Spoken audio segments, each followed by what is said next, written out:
Hey everybody, this is the Advanced Algebra Trig Pre-Calc video on factoring trinomials, differences of squares, and also factoring completely, which really, factoring completely, it really isn't anything new, or it won't be anything new, because you really should be looking to do that all the time, okay? So one of the things that we did do before is that we did do factoring out of GCF, which is super duper important, and then factoring by grouping. So you're going to have two more ways to do this. These are all things that you had been doing in Algebra 1, and you were factoring using the box and diamond. I generally don't do that, okay? What I'll do is, okay, we're going to start with a review problem. If you had like 2x plus 1 times an x plus 3, and I asked you to find that product, okay, wouldn't you take the 2x through, so you get 2x squared plus 6x, and then you'd take the 1 through and get x plus 3. And then you'd combine those two and get 2x squared plus 7x plus 3. Okay, what we're going to have now is that you're going to get the trinomial and you need to figure out what you multiplied to get it. So the way that I look at this is when you're multiplying the 2 through, first you're multiplying the first terms together to get the 2x squared. Then you're multiplying the outside term together to get the 6x. Then you pull the 1 through, you multiply the inside terms together to get the x, and then to get the 3, that were the last terms you multiplied together. Okay? So whenever I'm thinking about doing these factoring problems for trinomials, I always think about what would I do going backwards. So if you think about it, doesn't the 2x and the x comes from the 2x squares? This is from multiplying those first terms together. The 3 comes from multiplying the last terms together. All right, and then the 7x, that came from the combination of the outside and inside terms. All right, and so that's my thought. And it might be some trial and error. And in the past, I have reverted back to the box and diamond from Algebra 1 every so often. But for the most part, I try not to, because I feel like for some of the easy problems, it takes a while. All right, so let's go ahead and we are going to factor these. And what we'll do with the first couple is that I won't necessarily look for a greatest common factor, a GCF. You should be looking for that eventually. And I'll probably go through more examples than I need to. So if at any time you feel comfortable with something, go ahead and forward through the video. I will say though, my first couple examples, they are easy and we do get into some more difficult ones, so don't fast forward too much.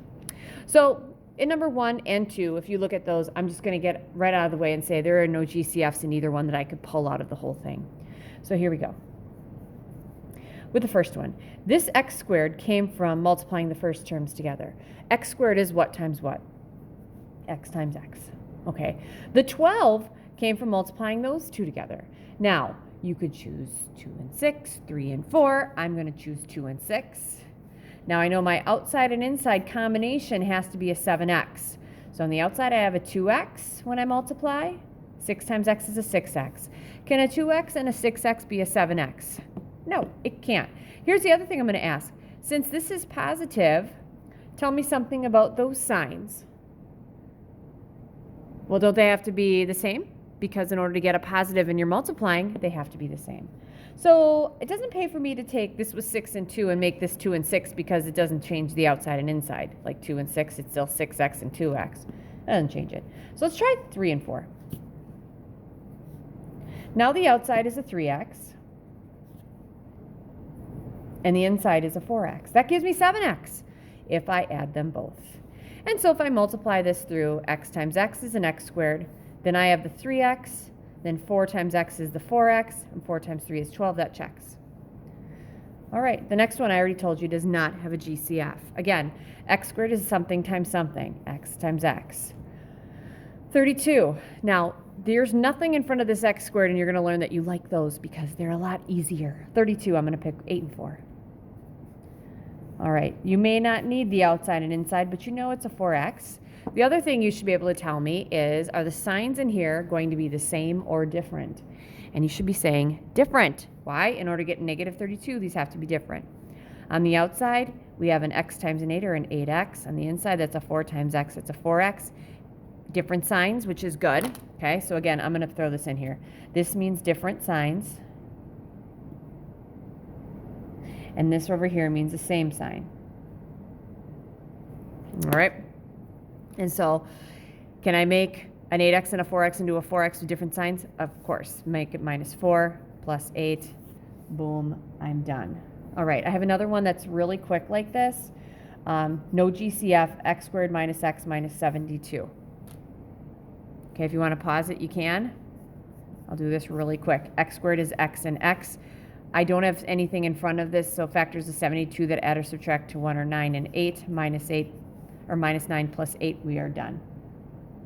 All right, that brings me to number 4. X cubed minus 11x squared plus 28x.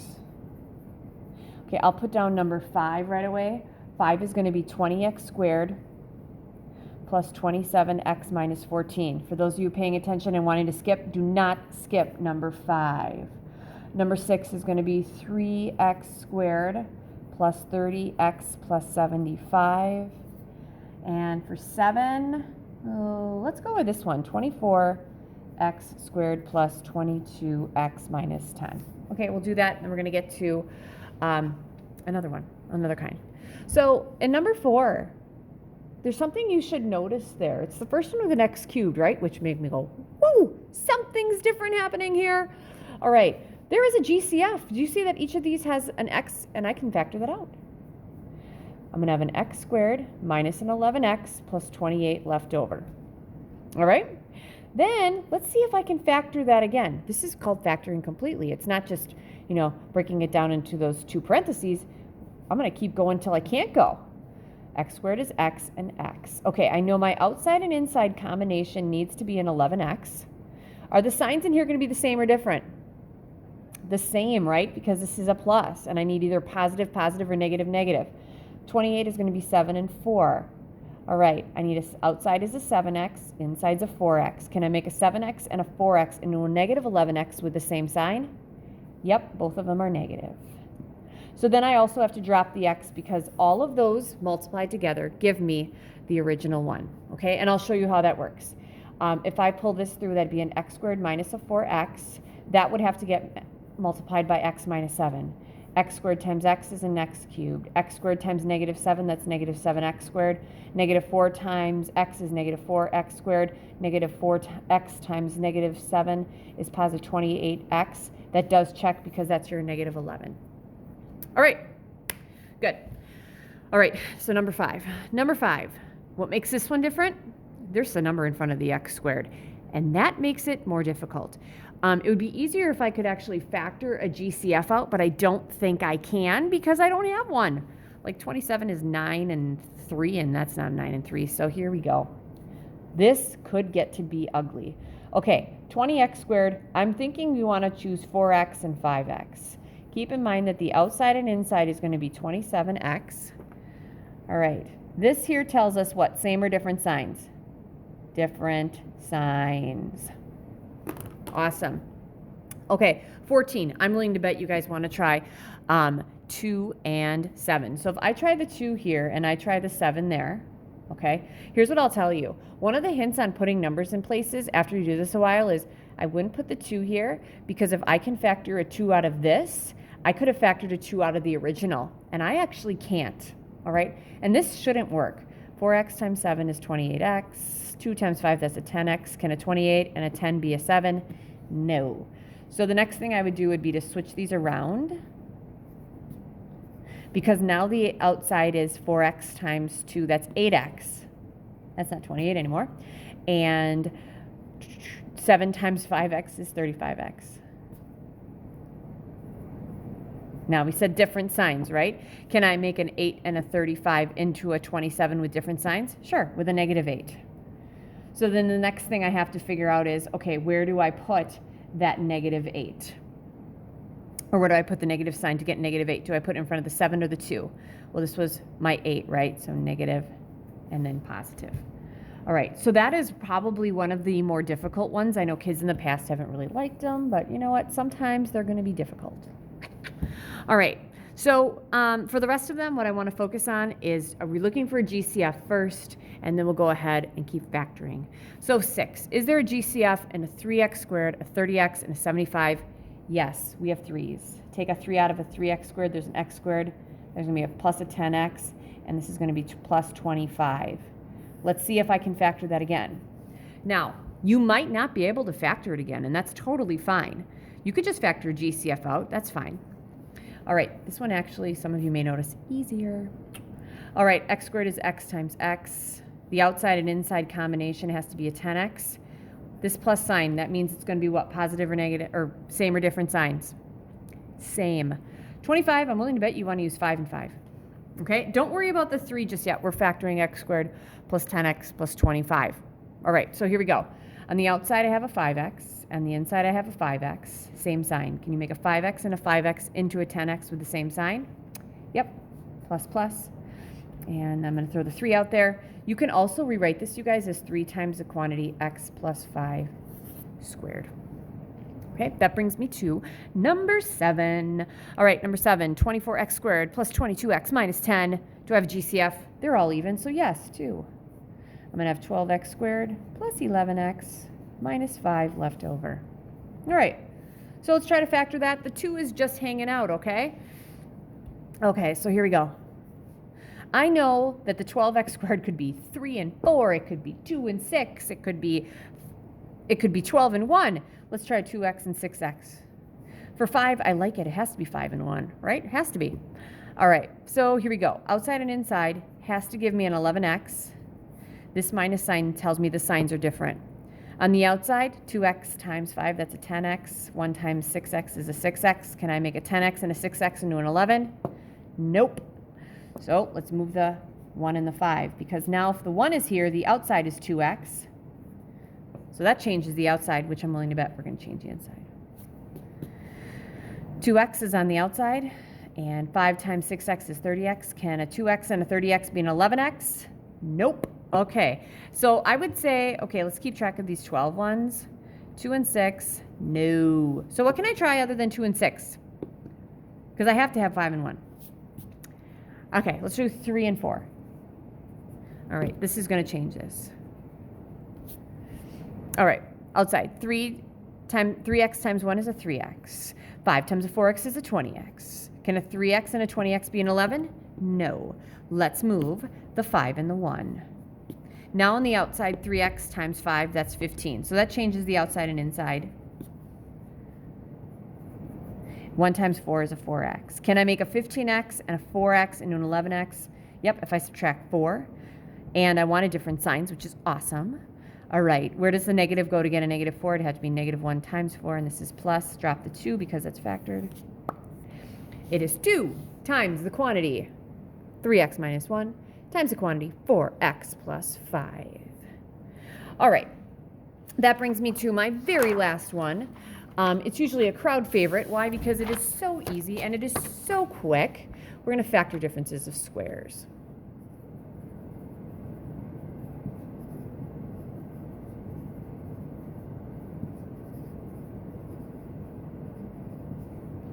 All right, so when I'm factoring a difference of squares, what I'm going to have is I'm going to have a perfect square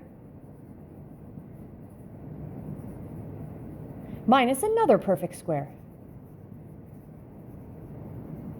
All right, so what I'm looking at here is something like, here we go, x squared. Let's go with x squared minus 25. I'll put a couple of these up.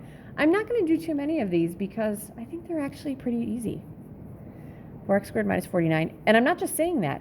Every year I've taught algebra, they've been like, Miss Henschel, these are awesome. They're nice and easy. Why can't they all be this way?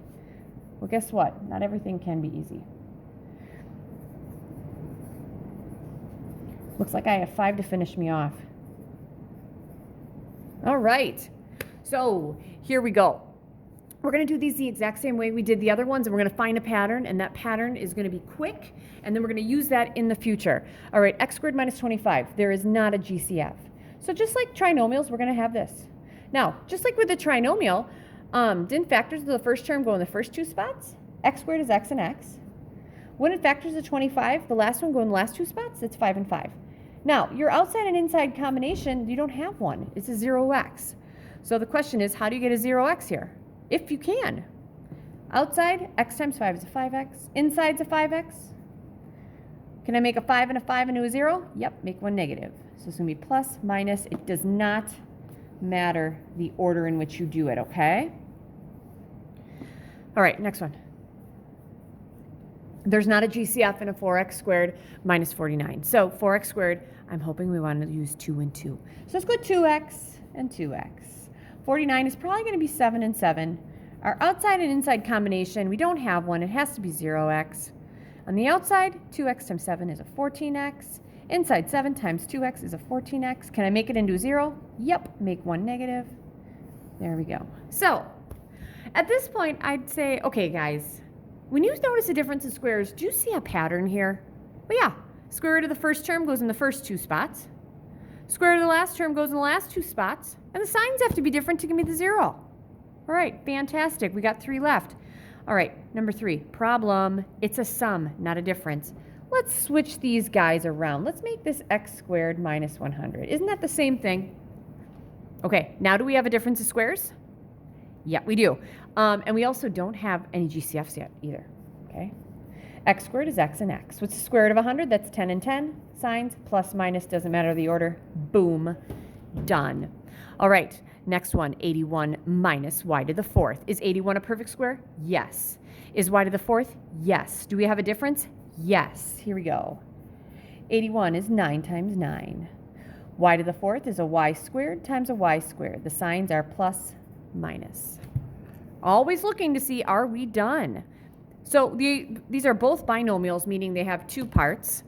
Am I done? Do I have any binomials? The only binomials we've really done have been GCFs and perfect squares. All right, let's look at this difference. Is 9 a perfect square? Yep. Is y squared a perfect square? Yep. Okay, we can factor that again. 9 is 3 and 3. Y squared is y times y. Signs are positive and negative. And don't forget the 9 plus y squared, because you need all 4 of them to get the original problem. All right, which brings me to the last one. 2y to the 8th minus 2. Okay, do we have a GCF here? Yes, we do. Take a 2 out. All right, we have a difference of squares here, right? Y to the 8th is a perfect square, and 1 is 2. Y to the 8th is y to the 4th times y to the 4th. 1 is 1 and 1. Signs, plus, minus. Drop the 2. Then, last one, didn't we make sure we had a difference of squares or we couldn't factor anymore? Is this guy a perfect square? Yep. Y to the 4th is y squared and y squared. What are your signs? And 1 is going to be 1 and 1. Sorry, getting excited and ahead of myself. What are my signs? Minus, plus, drop the y to the 4th plus 1, because you couldn't do that one, and drop the 2. Okay, are we done? Difference of squares? Yep, we got one right here. Y squared is a perfect square? 1 is. Y squared is y and y. 1 is 1 and 1, plus and then minus. Drop this guy down, and that guy down.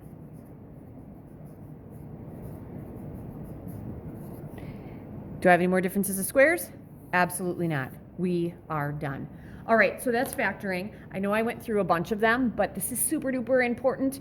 And again, if you didn't write notes on all of them, that's okay. If you feel comfortable doing them, awesome. Good luck on your homework. It's on Math Excel.